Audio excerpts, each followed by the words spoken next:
முதல்வர் ஸ்டாலினின் உடல்நலம் குறித்து வதந்தி பரப்பினால் கடும் நடவடிக்கை எடுக்கப்படும் என மருத்துவத்துறை அமைச்சகம் எச்சரித்துள்ளது.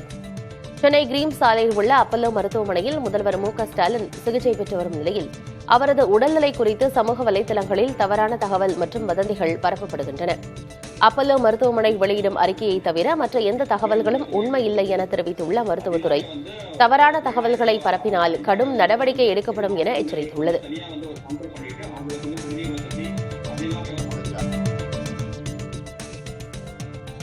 பாமக நிறுவனர் ராமதாஸின் தைலாபுரம் இல்லத்தில் வைக்கப்பட்டிருந்ததாக கூறப்படும் ஒட்டுக்கேட்பு கருவி காவல்துறையினரிடம் ஒப்படைக்கப்பட்டுள்ளது. பாமகவின் தலைமை நிலைய செயலாளர் அன்பழகன் கிளியனூர் காவல் ஆய்வாளர் கலையரசியிடம் அந்த கருவியினை ஒப்படைத்தார். லைகா சிம் பொருத்தப்பட்டிருக்கும் அந்த கருவி பேசும்போது மட்டும் ஆன் ஆகும் என அன்பழகன் தெரிவித்தார். தனது வீட்டில் ஒட்டுக்கேட்பு கருவி இருந்ததாக ராமதாஸ் குற்றம் சாட்டியிருந்த நிலையில் இது தொடர்பான புகாரை கிளியனூர் காவல்துறையினரும் இணையவழி குற்றப்பிரிவு காவல்துறையினரும் அடங்கிய தனிப்படை விசாரித்து வருகிறது.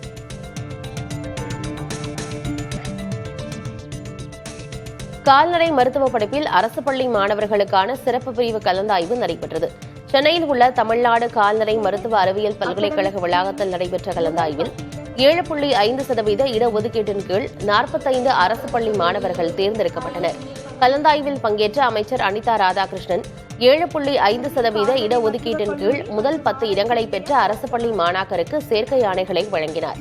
பிறகு பேட்டியளித்த அவர் கால்நடை மருத்துவ படிப்பிற்கு இந்த ஆண்டு மட்டும் 20,515 விண்ணப்பங்கள் வந்துள்ளதாக கூறினார்.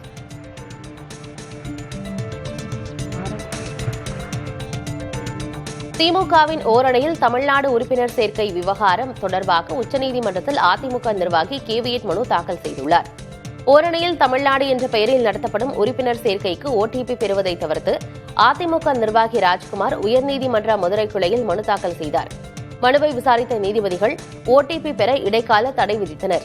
தடையை எதிர்த்து திமுக உச்சநீதிமன்றத்தை நாடலாம் என எதிர்பார்க்கப்படுகிறது. இதனையொட்டி அதிமுக நிர்வாகி தனது தரப்பு கருத்தை கேட்காமல் இந்த விவகாரத்தில் எந்த உத்தரவும் பிறப்பிக்கக்கூடாது என கோரி உச்சநீதிமன்றத்தில் கேவியட் மனு தாக்கல் செய்துள்ளார்.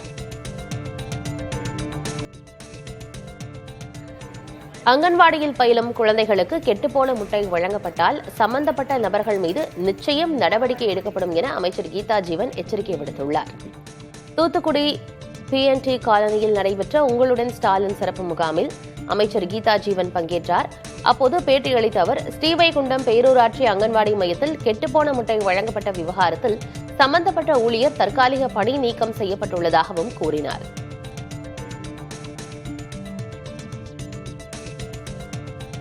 எந்த ஒரு சென்டர்ல முட்டை சரியில்லைனாலும் இங்க திருப்பி பெற்றுக்கொண்டு மாற்றி கொடுக்க வேண்டும் என்ற அந்த ஷரத்து அந்த ஒரு பிரிவு நாங்க டெண்டர் ஒப்பந்தத்திலே போட்டிருக்கோம். அதனால இது எப்போனாலும் மாத்தி வாங்கிக்கலாம், மாத்தி கொடுத்துக்கலாம். எல்லா பணியாளருக்கும் எல்லா சத்துணவு பிள்ளைக்கும் இது சொல்லியிருக்கோம். எதனால இந்த பணியாளர் எடுத்தெறிஞ்சு பேசினார்ன்றது தெரியல. அது மட்டும் இல்லாம அந்த பணியாளர் இப்பொழுது பணி நீக்கம் செய்யப்பட்டிருக்கார். தற்காலிக பணி நீக்கம் பண்ணியிருக்கிறாங்க. நிச்சயமா துறை மூலம் அவங்க மேல் நடவடிக்கை எடுக்கப்படும். இந்த மாதிரி நடந்தா நடவடிக்கை எடுத்துட்டு தான் இருக்கிறோம்.